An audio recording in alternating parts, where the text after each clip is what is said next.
तक अल्लाह असदुद्दीन ओवैसी को जिंदा रखेगा, इंशाअल्लाह ताला ना पाकिस्तान जाएंगे, ना भारत को कमजोर होने देंगे।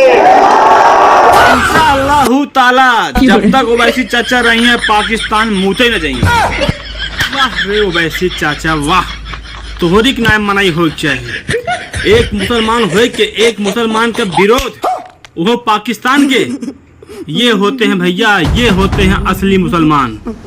असली मुसलमान इन्हीं कहा थे ओवैसी चाचा का।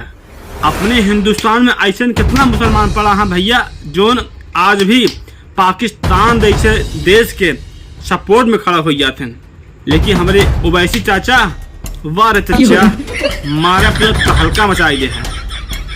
इंडिया में रह के पाकिस्तान के विरोध करता है मुसलमान धर्म हो के, एकदम एक नंबर के जवाब दे। अगर आप सब इन्हीं तरह सपोर्ट करे रहा तो भारत कहाँ झुके वाली है। मरते दम तक भारत के साथ दे जा ओवैसी चाचा, इसे नफरत दर्द के पाकिस्तान रह जाए। लेकिन ओवैसी चाचा तुम्हारी भाषण सुन के ना पाकिस्तान के गाड़ फाड़ गए हुए कन्फर्म आए 100%।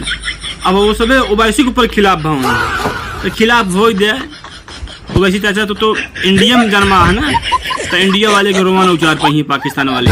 जय श्री राम।